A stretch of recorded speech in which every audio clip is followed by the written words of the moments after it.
natin si Rodrigo Roa Duterte sa dayuhan na para bang wala siyang sariling bayan. Since when did the Philippines become a province of The Hague? As far as we are concerned, we're no longer members of the ICC. And as non-members, can we possibly fall under the jurisdiction of the ICC? Yes, ma'am, I think, because we, under the... What's the use of signing or ratifying a treaty if it bears no weight? Nagsalita po ang ating mahal na Secretary John Vic na ang nagplano po rito, o yung pagkaintindi namin, itong apat na pinangalanan ang siyang nagplano. I said it was not me. There were other people in the room, but we did not discuss any plans of any arrest. Oh, really, huh? And was that the plan from the very Yes, from the beginning? very What was, and who was really on top of this? Ikaw ho ba nagplano ng lahat ng ito? Hindi naman. It was a group effort. Secretary Chodoro was there, Secretary Anyong was there too, and the President and I. Sinabi ninyo na hindi kayo mag-isa na nagplano, kundi isang There was no grupo. planning, ma'am. Pero yun ang sabi eh. I said, hindi ako nagplano. Marami May kaming- isang grupo na Ang- nagplano. We were all talking about a rumor, ma'am, and that was all. Rumor lang yon. Yes, ma'am. Group effort ang sabi mo eh. Pero para lamang sa kaprasong chismis, magtitipon-tipon pa yung mga sekretary ng kabinete. Nakakatuwa naman. Call it what you may, ma'am. Walang magawa. The only information we got was the words of the former president in Hong Kong. Sa Hong Kong, Sa Hong Kong, ma'am. na andyan na. Yes, ma'am. Siya pang nauna, hindi kayo. Yes, ma'am. Nakakatuwa, ano? Meron po tinatawag na red diffusion, blue diffusion. May kulay ba ito? Yung pinadala sa atin, anong kulay ng diffusion? Ito po ay wanted person diffusion. So, walang red notice.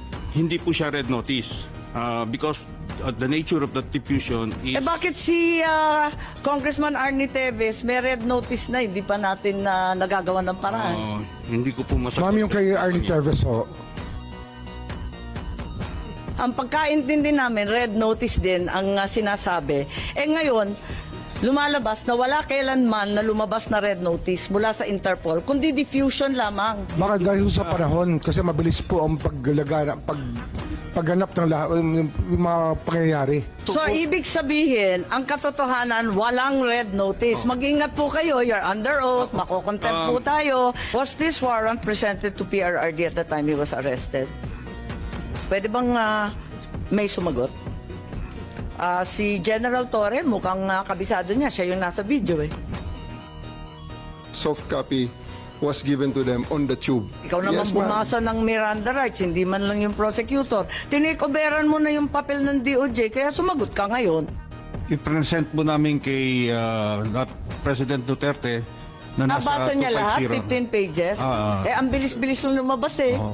Hindi po niya nabasa yun. Hindi niya nabasa. Hindi niya. Pagpalagay natin hindi siya Vice President, she is an immediate member of the family. Ang immediate members of the family, 24 hours pwede bumisita sa amin, nakakulong kami. Eh ito hindi pa nakakulong. Anak ito, bakit hindi niya pinapasok? Maliban doon, is this not a violation of RA 7438 that requires that you guarantee access to an attorney? Oh my God.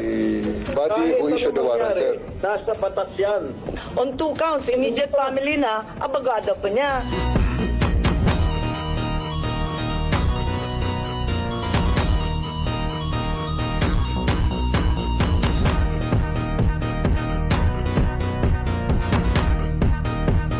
This is bigger than Duterte. This is about our dignity as Filipinos. Ang hustisyang ipinapataw ng dayuhan ay hindi hustisya. Ito ay pang-aalipin. Useless lahat ng hearing na ito kung hindi na po may babalik si Tatay Digong. Kung kaya niyo po siyang dalayin doon in less than 1 day sa loob po ng 13 na oras, dapat kaya niyo rin po siyang ibalik dito sa lalong madaling panahon.